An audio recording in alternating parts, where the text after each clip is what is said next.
హల్లెలూయా. నిర్గమకాండము 3వ అధ్యాయము 10వ వచనం నుంచి.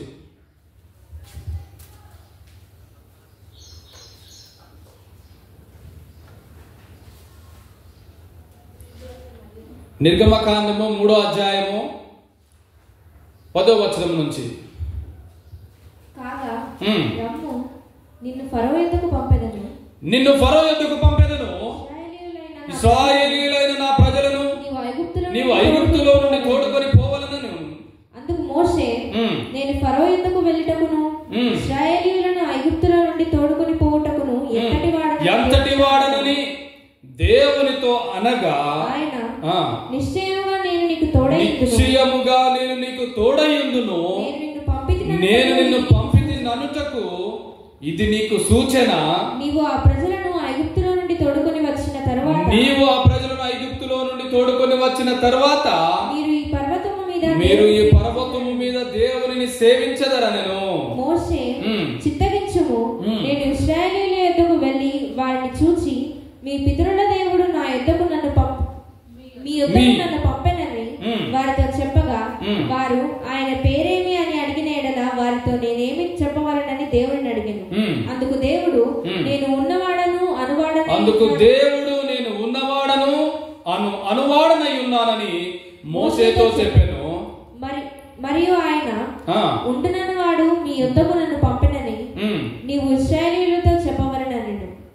మరియు దేవుడు మోషేతో ఇట్లనెను, మీ పితరుల దేవుడైన యెహోవా అనగా అబ్రహాము దేవుడు, ఇస్సాకు దేవుడు, యాకోబు దేవుడునైన యెహోవా మీ యొద్దకు నన్ను పంపినని నీవు ఇశ్రాయేలీయులతో చెప్పవలెను.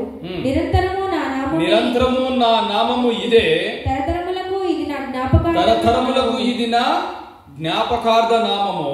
నీవు వెళ్ళి ఇశ్రాయేలీయుల పెద్దలను పోగు చేసి, మీ పితరుల దేవుడైన యెహోవా అనగా అబ్రహాము, ఇస్సాకు, యాకోబుల దేవుడు నాకు ప్రత్యక్షమై ఇట్లనెను, నేను మిమ్మును ఐగుప్తులో సంభవించిన దానిని నిశ్చయముగా చూచితిని.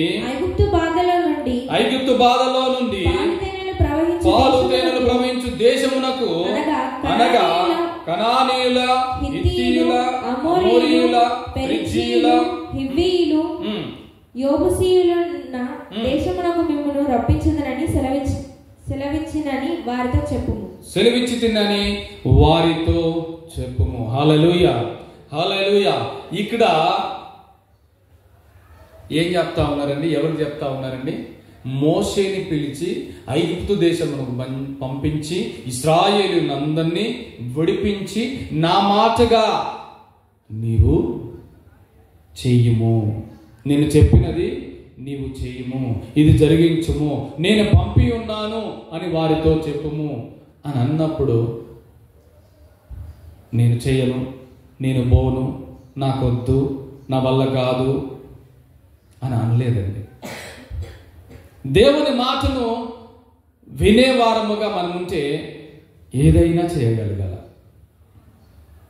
ఎవరైనా పెద్దవారు చెప్పినప్పుడు, సంఘ కాపురు చెప్పినప్పుడు, సంఘ పెద్దలు చెప్పినప్పుడు అది అనుసరించే వారుగా ఉండాలి, దాన్ని స్వీకరించే వారముగా ఉండాలి. అయ్యో నేనా అని అనేవారముగా ఉండొద్దు. అది దేవుని మాటగా మనము అంగీకరించుకునే వారముగా ఉండాలి. ఇక్కడ మోషే దేవుని మాటకు లోబడ్డాడండి. మోషే దేవుని మాటను విన్నాడు. మోషే దేవుడు ఏం చేయమన్నాడో అది చేయుటకు సిద్ధంగా ఉన్నాడు. ఒప్పుకున్నాడు. కొద్దిగా నాకు నోటి మాంద్యం ఉంది, నేను మాట్లాడలేనేమో అన్నాడు. కానీ దేవుడు ఏమంటున్నాడు? నేను నీకు తోడుగా ఉంటాను అంటున్నాడు. హల్లెలూయా. నేను నీకు తోడుగా ఉంటాను అంటున్నాడు. ఉందా అండి?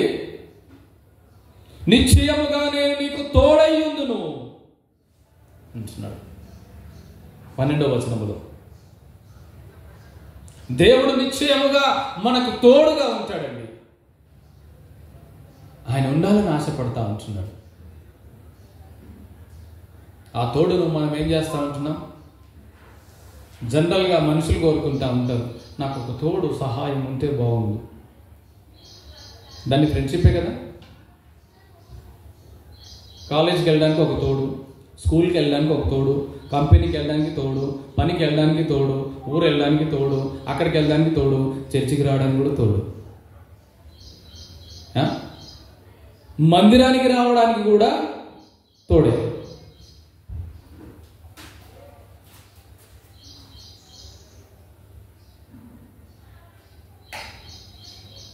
మనం ఈ లోకములోనికి తోడుతో వచ్చావా? ఈ లోకములోనికి తోడుతోనే వచ్చావా?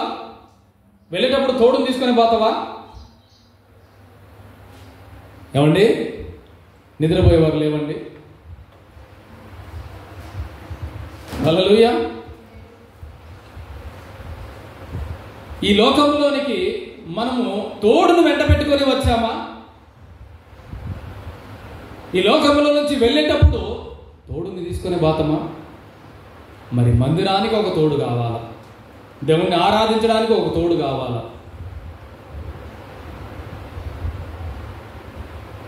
దేవుడు నీకు తోడుగా లేడా? ఏమండి,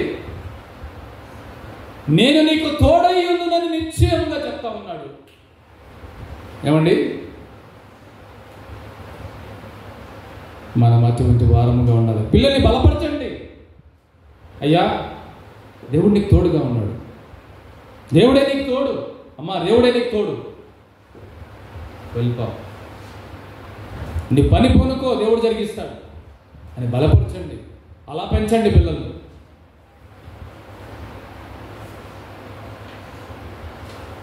ప్రార్థన విషయంలో, దేవుని మందిరానికి రావడం విషయంలో, అన్ని విషయాల్లో నేను అంటున్నాను, ఒక విషయం గురించి కాదండి. నేను ప్రార్థన చేస్తూ ఉన్నాను, నీకు తల్లి అయితే తండ్రి అయితేనేమి ఎవరైతేనేమి నేను ప్రార్థన చేస్తున్నాను, దేవుడు నీకు తోడుగా ఉంటాడు, క్షేమంగా వెళ్ళండి. హల్లెలూయా. అటువంటి విధానంలో మనం పెంచాలండి, పిల్లల్ని బలపరచాలి, మనం దేవుల్లో బలపరచాలి. దేవుడు అంటున్నాడు, నేను నీకు తోడై ఉన్నానని. మనము దేవుడే తోడున్నాక ఇంకొక తోడు కోసము, ఇంకొక ఫ్రెండ్షిప్ కోసము వెయిట్ చేయకూడదు. మోషేకు దేవుడు తోడై ఉన్నాడు, ఆయన మాట విన్నాడు, ఆ మాట విని దేవుని యొక్క మాట చొప్పున నడుచుకున్నాడు. లోబడడం ద్వారా ఆయనతో ఎలా మాట్లాడుతున్నాడు చూడండి.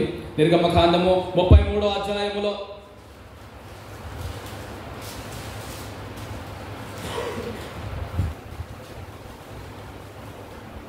9వ వచనం నుంచి. మోషే ఆ గుడారములోనికి పోయినప్పుడు మేఘస్తంభము దిగి ఆ గుడారపు ద్వారమందు నిలువగా యెహోవా మోషేతో మాట్లాడుచుండెను. ప్రజలందరూ ఆ మేఘస్తంభమును ఆ గుడారపు ద్వారమున నిలుచుట చూచి లేచి ప్రతి వాడును తన గుడారపు ద్వారమందు నమస్కారం చేయుచుండిరి. మనుషుడు తన స్నేహితునితో మాట్లాడినట్లు, చూడండి, మనుషుడు తన స్నేహితునితో మాట్లాడునట్లు యెహోవా మోషేతో ముఖాముఖిగా మాట్లాడుచుండెను. తరువాత అతడు, హల్లెలూయా, ఎలాగా? మనుష్యుడు మోషేతో ఎలా మాట్లాడాడో అలాగున దేవుడు మాట్లాడుతూ ఉన్నాడంట. మనము దేవుని మాటకు లోబడితే, దేవుని మాటను అంగీకరిస్తే అప్పుడు దేవుడు నీతో ఇలాగూ మాట్లాడతాడంట. ఫోన్లో కూడా కాదండి, కాన్ఫరెన్స్ కాల్స్లో కాదు,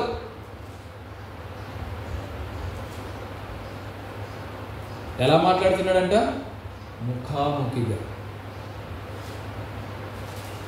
మనము దేవుని మాటను లోబడితే, దేవునితో సహవాసము చేస్తే దేవుడు అలాగున నీతో మాట్లాడతాడు, నాతో మాట్లాడతాడు, అందరితో మాట్లాడతాడు.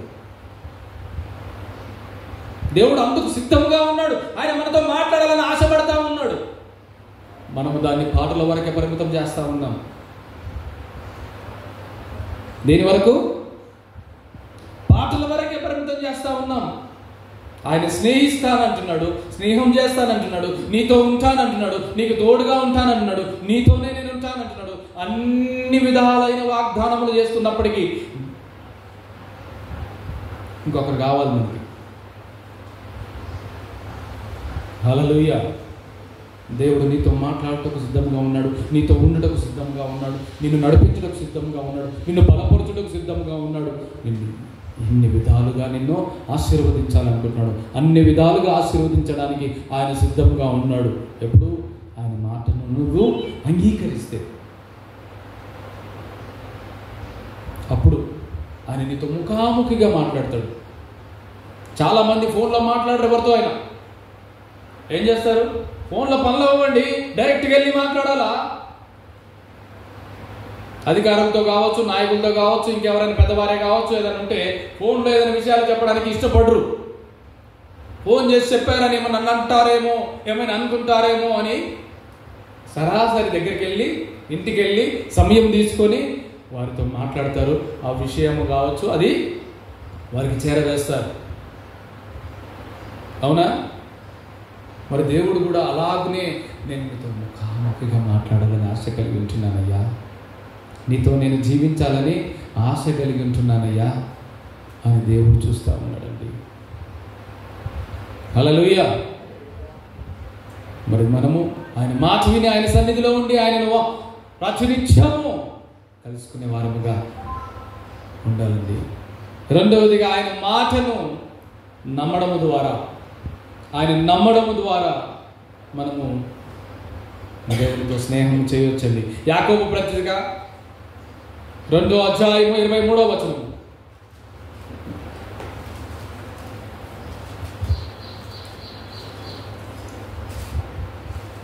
యాకోబు పత్రిక 2వ అధ్యాయం 23వ వచనం. కాబట్టి అబ్రహాము దేవుని నమ్మెను, అది అతనికి నీతిగా ఎంచబడెను, నెరవేర్చబడెను. మరియు దేవుని స్నేహితుడని అతనికి పేరు కలిగెను. మరియు దేవుని స్నేహితుడని అతనికి పేరు కలిగెను. హల్లెలూయా. ఎవరికి స్నేహితుడని? దేవునికి స్నేహితుడు అని పేరు కలిగాడు. దానియేలు గ్రంథము, దానియేలులో దానియేలు స్నేహితుల పేర్లు ఉన్నాయి. మరి మనకు అటువంటి పేర్లు ఉన్నాయా? మన పేర్లు ఉంటాయి. వాడి స్నేహితుడు, వీడి స్నేహితుడు, ఆమె స్నేహితురాలు, ఈమె స్నేహితురాలు. మన స్నేహితులను బట్టి కూడా మన క్యారెక్టర్ డిసైడ్ చేస్తారండి. గుర్తుపెట్టుకోండి. ఏంటంట? మన స్నేహితులను బట్టి మన క్యారెక్టర్ డిసైడ్ అయిపోతుంది. నీ వెనుకుండేవారు, నీ ముందుండేవారు, నీతో ఉండేవారిని బట్టి నువ్వేంటో డిసైడ్ చేస్తుంది లోకం. కానీ నీవు దేవుడితో ఉంటే వాళ్ళందరూ డిసైడ్ చేయగలుగుతారు. ఈయన దేవుని కుమారుడు, ఈమె దేవుని కుమార్తె, దేవుని ఆజ్ఞను బట్టి నడుచుకుంటుంది, దేవుని చిత్తాన్ని వెతుకుతుంది, దేవుని చిత్తానుసారంగా జీవించడానికి ఆశపడుతుంది, దేవుణ్ణే ఆశ్రయించినటువంటి వారు అని మనకు పేరు పెట్టబడుతుందండి.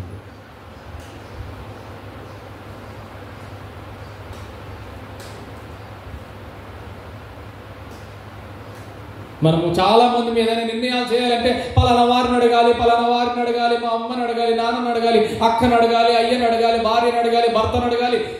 దేవుణ్ణి అడగాలి అన్నారా ఎప్పుడైనా? ఏమండి? నేను దేవుణ్ణి అడిగి చెప్తా. ఈజ్ మై ఫ్రెండ్,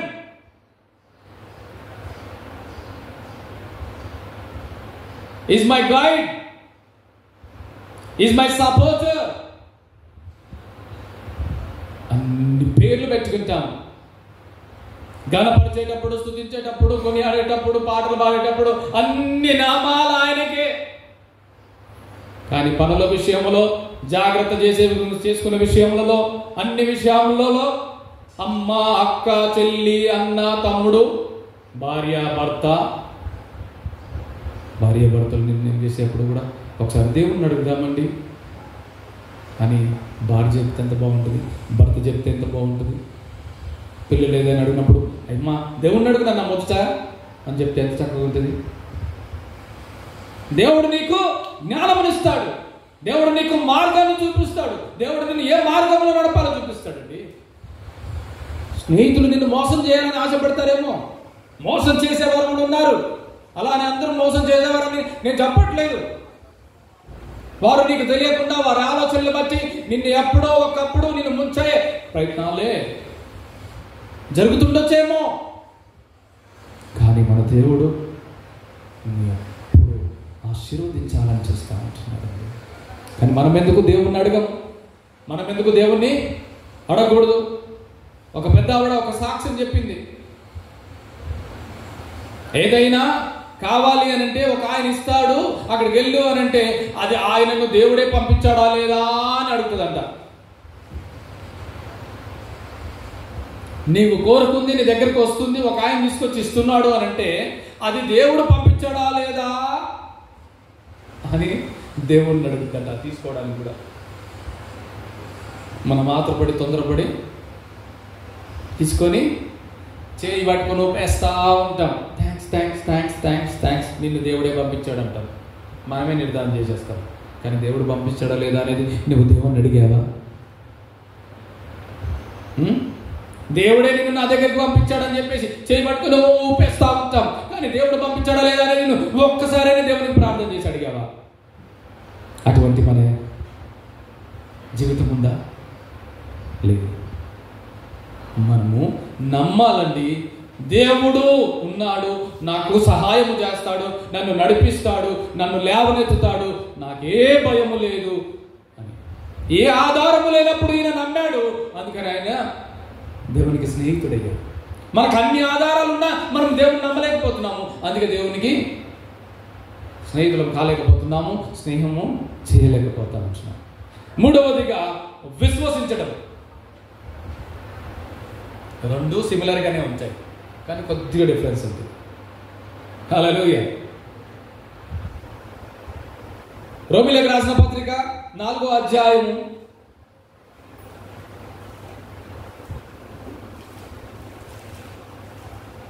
3వ వచనం నుంచి.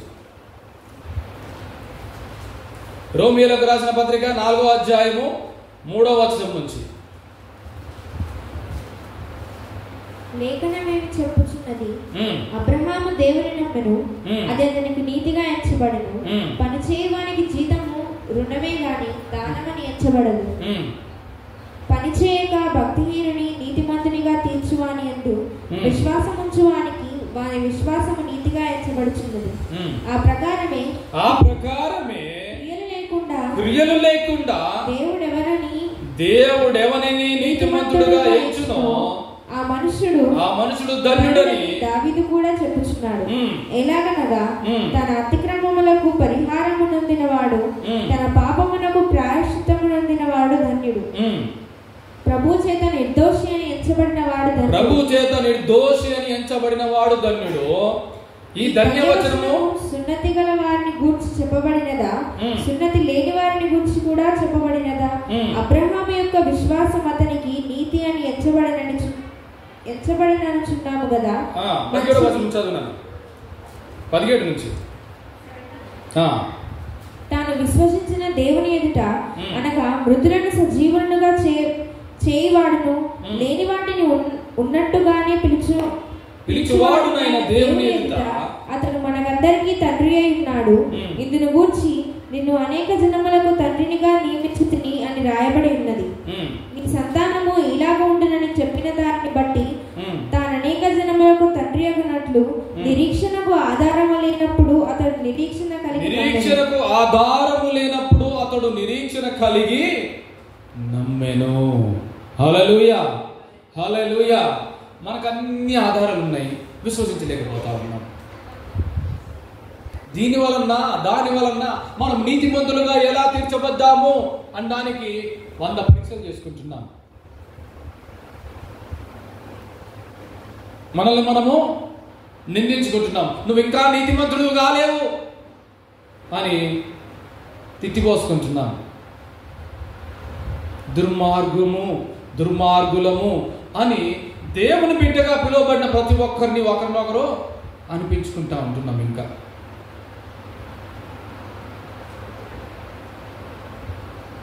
దాన్ని ఏంటంటే తెలుసా, పాయింట్అవుట్ చేయడం. మనుషులుగా అందరూ పాయింట్అవుట్ చేస్తారు, అందరూ ఒకరినొకరు వేలెత్తి చూపించి అనే క్రమం ఉంటుంది. కానీ మనము దేవుని యందు విశ్వాసం ఉంచడం ద్వారా ఆయనతో మనము స్నేహం చేయగలుగుతామండి.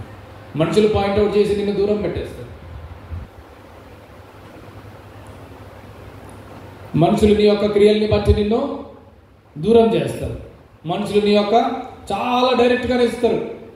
విశ్వాసము లేనివారని, విశ్వాసఘాతకుడని, విశ్వాసహీనుడని, విశ్వాసహీనురాలని, ఇంకా వాడుక భాషలో చెప్పాలంటే నియతు లేదు అని ఏమంటారు? నియతు లేదు అని అంటారు వాడుక భాషలో చెప్పాలంటే. కానీ దేవుడు ఏ మాటల్ని కూడా, నీ క్రియల్ని కానీ, నీ యొక్క ప్రవర్తనను కానీ, నీ మాటల్ని కానీ ఇవేమీ లెక్క చేయట్లేదు.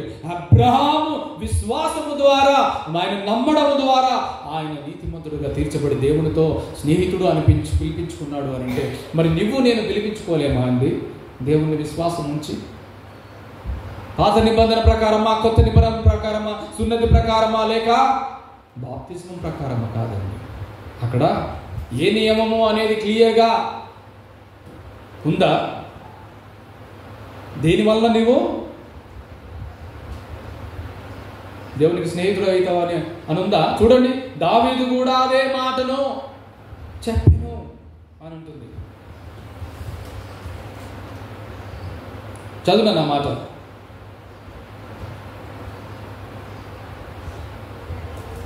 వచనమా?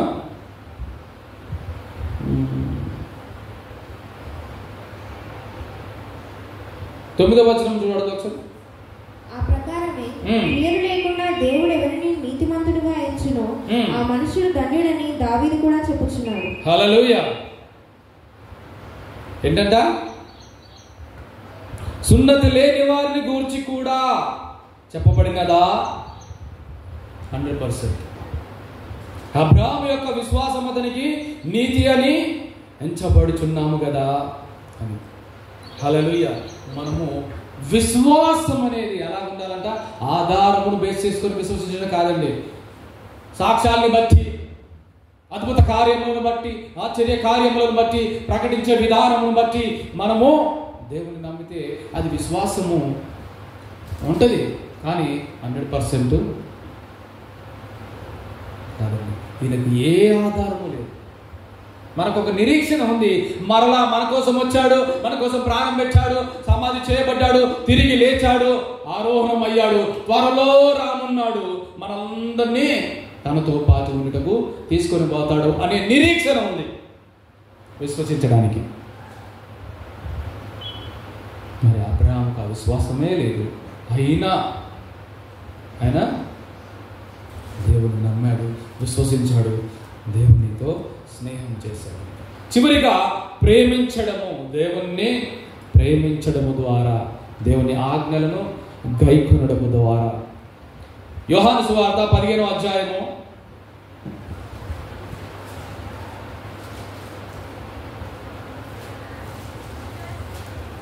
12 నుంచి 15 వచనాలు. నేను మిమ్మల్ని ప్రేమించిన ప్రకారము మీరు ఒకరినొకడు వాళ్ళనంటే ఆజ్ఞ, తన స్నేహితుల కొరకు తన ప్రాణము పెట్టు వాని కంటే ఎక్కువైన ప్రేమ గలవాడెవ్వడును లేడు. నేను మీకు ఆజ్ఞాపించిన వాటిని చేసిన యెడల మీరు నా స్నేహితులై ఉందురు. దాసుడు తన యజమానుడు చేయి దానిని ఎరుగడు గనుక ఇక మిమ్మును దాసులను పిలువక స్నేహితులను పిలుచుచున్నాను. ఎందుకనగా నేను నా తండ్రి వలన వినిన సంగతులన్నిటినీ మీకు తెలియజేసేదని. హల్లెలూయా, హల్లెలూయా. ఒక మనిషికి ప్రాణం పెట్టే అంత ప్రేమ ఉందనుకోండి, దాన్ని మించింది ఈ లోకంలో ఇంకేదైనా ఉందా? లాస్ట్కి అంటారు, ఏదైనా మనల్ని మనం నిరూపించుకోవాలంటే అన్నీ ఇచ్చిన తర్వాత ఇంకా మిగిలి ఉన్నది నా ప్రాణం మాత్రమే. మనం అన్నీ ఇచ్చేసామనుకోండి, చివరిగా చెప్పబోయే మాట ఏంటంట, నా దగ్గర మిగిలింది నా ప్రాణం మాత్రమే, కావాలంటే అది కూడా తీసుకోండి, అది కూడా తీసేసుకోండి. అది ఎవరికైనా సరే, మనల్ని బాధపరిచేవారు కావచ్చు, దుఃఖపరిచేవారు, మన దగ్గర నుంచి ఏదైనా తీసుకునేవారు కావచ్చు, ఆశించేవారు కావచ్చు, లాక్కునేవారు కావచ్చు, అన్నీ ఇచ్చేసి నా ప్రాణమే ఉంది ఇంకా లాస్ట్, అది కూడా తీసుకోండి అనేస్తారండి. కానీ అలా అడగకుండానే, అలా ఆశపడకుండానే, అలా నీవు మొరపరచకుండానే నీ కొరకు నా కొరకు మన స్థానమందు నిలిచుండి ప్రాణం పెట్టినటువంటి యేసయ్య మనకున్నాడండి. హల్లెలూయా. ఆయనను బట్టి మనము సంతోషపడాలండి, ఆయనను బట్టి మనము ఆనందపడాలండి, ఆయన మనకిచ్చిన రక్షణను బట్టి మనము సాహధ్వని చేయాలండి. ఇక్కడ ప్రాణము పెట్టే, చూడండి, తన స్నేహితుల కొరకు తన ప్రాణము పెట్టువాని కంటే ఎక్కువైన ప్రేమ గలవాడును ఎవ్వడు లేడంట.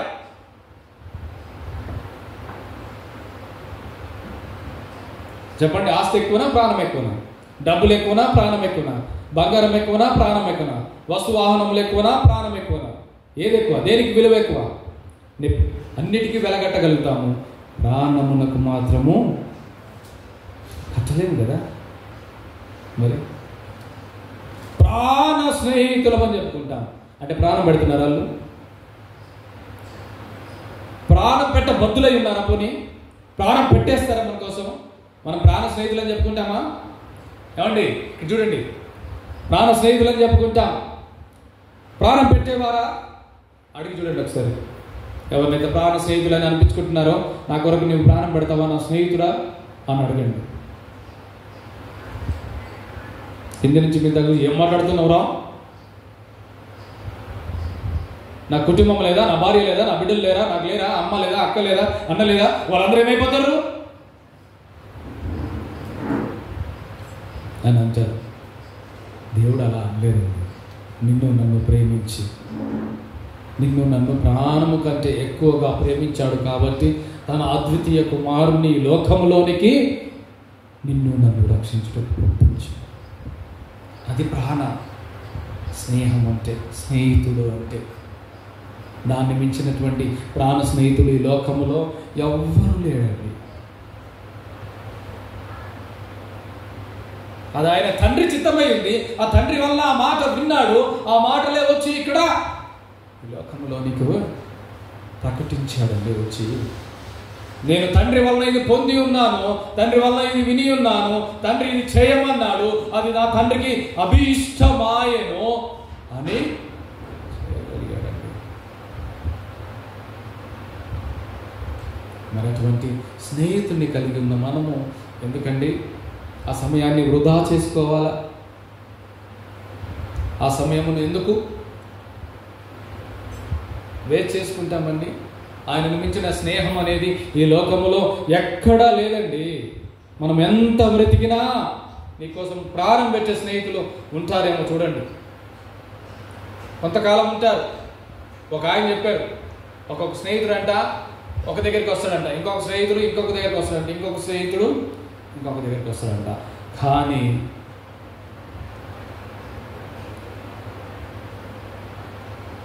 మనం ప్రకటిస్తున్న ఈ స్నేహితుడు నువ్వు చనిపోయిన తర్వాత కూడా నీతో పాటు ఉంటాడండి. హల్లెలూయా. ఎక్కడ? చనిపోయిన తర్వాత కూడా నీతో పాటు ఉంటాడు. నీ కొరకు ముందుగానే ప్రాణం పెట్టి నిన్ను ఎన్నుకున్నాడు, రక్షించాడు. అవునా? ఎన్నుకున్నాడా? ఎన్నుకోలేదండి. నీ కొరకు ముందుగానే తన ప్రాణమును పెట్టి నిన్ను వెతికి రక్షించుకొని తన కోసము నిలబెట్టుకున్నాడండి. అటువంటి దేవుణ్ణి కలిగిన మనము ఇంకా ఎవరి స్నేహం కావాలండి? ఇంకా ఎవరు మనల్ని ఓదార్చాలండి? ఇంకెవరు మనల్ని బలపరచాలండి?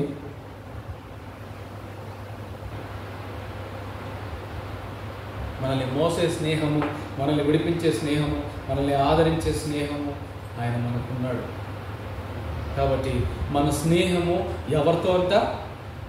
దేవుడితో ఉంటేనే బాగుంటుంది. అవునంటారా కాదంటారా? అలాగని నేను ఫ్రెండ్షిప్ చేయొద్దు అని నేను అనట్లేదు.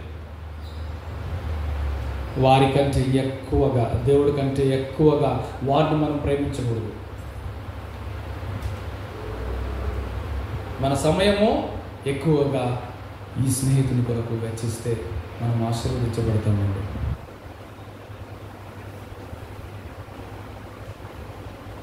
కాబట్టి దీవించబడతాం. కాబట్టి మన స్నేహము దేవుని కొరకు, మనము దేవుని కొరకు. ఆయన మాటను విందాం, లోబడదాం, ఆయన నమ్ముదాం, విశ్వసించుదాం, ఆయనను ప్రేమిద్దాం, ఆయన ఆజ్ఞని బట్టి మనము ముందుకు కొనసాగుదాం. అప్పుడు దేవుడు మనతో పాటు ఉంటాడు. దేవుడు మనకు స్నేహితుడిగా ఉంటాం, మనం ఆయనకు స్నేహితుడిగా ఉంటాం. అప్పుడు ముఖాముఖి మోసే మాట్లాడినట్టుగా మనం ఆయనతో మాట్లాడవచ్చు. హల్లెలూయా. కాబట్టి దేవుడిని అడుగుదాం, ప్రభువా ఇంతకాలం తండ్రి ఎంతో సమయాన్ని మనము వృధా చేసుకున్నాం. ప్రభువా మా ఆశల్ని బట్టి, మా కోరికలను బట్టి, మనుషుల్ని బట్టి మేము తండ్రి సమయాన్ని వృధా చేసుకున్నాం. ఇక మీదట ప్రభువా మేము నాయనా ప్రభువా నీతోనే గడపాలనుకుంటున్నాం, నీతోనే స్నేహము చేయాలనుకుంటున్నాం. ప్రభువా అట్టి అవకాశము, అట్టి కృప మాకు దయచేయమని అడుగుదాం. అందరము మోకరించి ప్రార్థన చేద్దాం, దేవుణ్ణి అడుగుదాం. ప్రతి ఒక్కరు దేవుని వైపు చూద్దాం. ప్రభువా ఇదిగో తండ్రి